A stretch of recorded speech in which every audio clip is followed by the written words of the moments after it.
So in the last few months, I've been commenting on news coming out and from around the trans community in a weekly roundup video series known as Trans Stupid. Now, this week, a new episode of Trans Stupid is going to be coming, but there is one story that I wanted to do an independent video on because there's a little bit more nuance to it than you might expect. So what kind of story could this possibly be that demands its own video? Well, it concerns Snapchat filters. So I'm sure a lot of you are aware of what Snapchat is, but just to quickly explain, Snapchat allows its users to use various filters when taking photographs and then share them with friends or followers from all around the world. Now, a lot of these filters can be quite silly in nature, but one has really taken off over the last week, and that allows the user to change their gender in the photo. So if you're a guy, you can show yourself as a girl. If you're a girl, you can show yourself as a guy, or you can make yourself look extra girly or extra masculine depending on the way you're feeling. And it's a big hit with a lot of people. A lot of celebrities are taking photos. I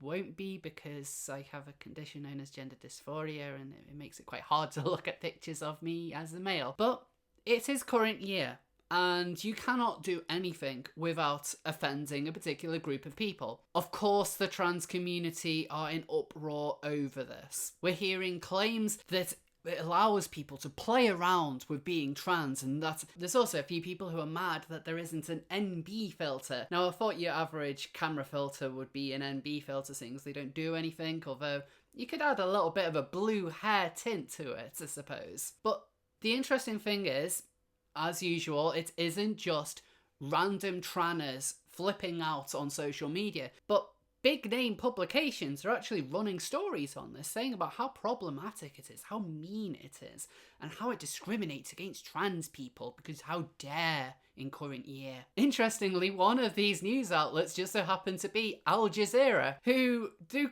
comment quite a bit about Holocaust denial on their Arabic channels. It's a little bit interesting to see them comment on trans stuff, but, you know, current year and all that. So is this just another example of trans people being offended over absolutely nothing? And the answer to that obviously is yes, but there is something a little bit more to this, and it's why I wanted to cover it today. So it's well known that intersectional and identity politic movements have a very thin skin. The trans movement is certainly no exception to this, and in fact it's one of the best examples out there to really look at the actual way in which these kinds of movements work, particularly the ones on the left. These kinds of movements really build themselves up to be victims, and it's nothing more than a power play. And the Snapchat controversy allows a good look into this. Before it was Snapchat filters, it was drag queens. India Willoughby, a British celebrity who is famous for being trans, famously said she was scared of drag queens, saying they cheapened the seriousness of being transgender. Now, while she might not have gotten the message that drag queens are considered under the trans umbrella nowadays, she is making it known that doing something people might associate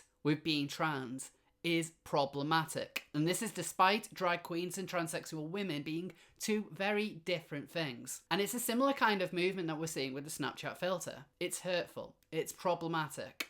Y'all should be thinking about the tranners when you're doing this. Make sure to remember our rights. Don't be having fun at our expense. You need to make it all about us. And if you've not figured this out, all of this is about control. What you end up with is someone from a group that you have absolutely no relation to dictating what is and is not acceptable for you to do, what is problematic, what you need to stay away from if you want to be seen as a good ally, because you don't want to be prejudiced in current year, right? And they do this because the message they put out is their particular notion is owned by their group and nobody else can have a say in this. So as an example with Snapchat, it's the entire idea of playing around with gender, which I find particularly weird because a lot of the whole way the trans movement is nowadays is all about playing with genders. Try on a new gender, it's like a haircut, it's like a hat. Do whatever you want, play around with it, unless you're cis. The evil cis need to stay away. And the trans community has this weird idea that they are the only ones that are allowed to play around with gender, as though they were the first ones to get to the Copyright Office and stake their claim on this. And with drag queens, it's a similar kind of thing. The idea of a male transitioning to a female is clear. It seems to be something where it can only be done in one context, and that context is the trans context. Anything else is a joke, and you need to be aware that you gotta be quite an idiot to confuse a drag queen with a trans woman. We're two very, very different things. But it's that whole idea that, well, we're the genuine model and they're the imitation, so they need to be made illegal, right? But what is interesting is there actually are quite a number of people within the trans community who find this filter quite beneficial to them, in fact. And there are people who are able to, say, early in their transition, use that filter to see what they could potentially look like in a couple of years, even if it is a little bit of a fancy dream. But as someone who's recently had facial feminization surgery, I can kind of see why that would be so beneficial to people. I mean, since my surgery, I've been able to look at myself in photos and in the mirror, and if people are able to do that with the help of an app, that is great. And I can totally get why this would appeal to people who haven't made that jump yet or who aren't able to make that jump at all. But let's take a look at the way in which the media has portrayed all of this. In fact, most headlines focus entirely on the negative. Why Snapchat's new gender swap feature is problematic for trans people. Snapchat's gender swap filter is insensitive to trans women, advocate claims. Snapchat's gender swap photo filter is no game for trans people. Snapchat's gender swapping photo filters can result in real transphobia. The Snapchat gender swap filter is taking over the internet, but is it problematic? Snapchat's gender swap filter is damaging to trans and non-binary people. Snapchat's gender swap filter exposes the internet's casual transphobia. Snapchat's gender change filter makes a joke out of transitioning. And the overall narrative of this is it's so problematic to do because trans people are offended. That's the through line with all of this. And when we get to the articles which are trying to take a more balanced approach, highlighting the positive this has done for some trans people, whilst also shining a light on the maniacs, the wording of these articles clearly leans in one particular direction, using phrases such as, for the trans community, Snapchat's gender swapping filter is complicated. Or, the new Snapchat filter lets you swap genders and trans people have thoughts. Now, when was the last time you saw an article about a whiny community that had thoughts on something and it turned out actually the overwhelming thoughts they had were positive?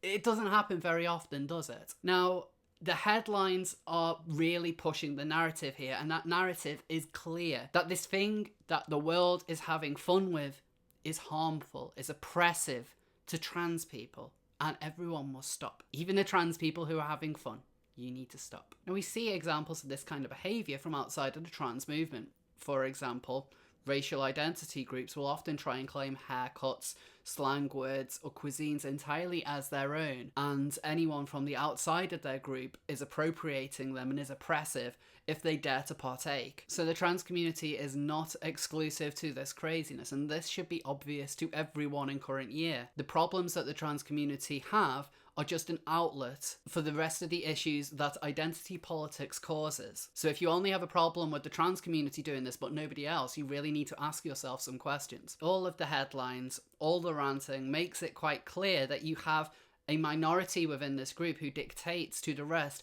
what your thoughts on this should be. If you are happy with this filter, maybe you should be thinking about the people who aren't happy about it.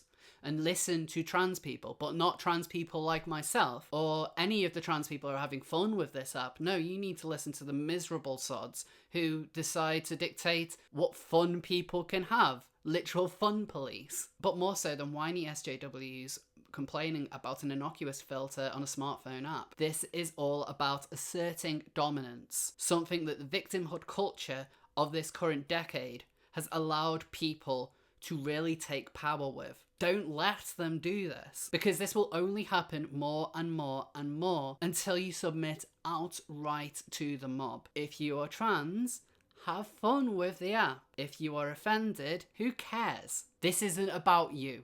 This is just an app that people want to have fun. Stop making it about you and stop making the rest of us look bad. But what are your thoughts on this app? Do you agree with the activists that this is problematic? Or do you think that there could actually be some positives for trans people out of it? Or do you just want to play around with it for memes Let me know in the comments. Thank you all for watching. Please be sure to like and subscribe, and I will see you all next time.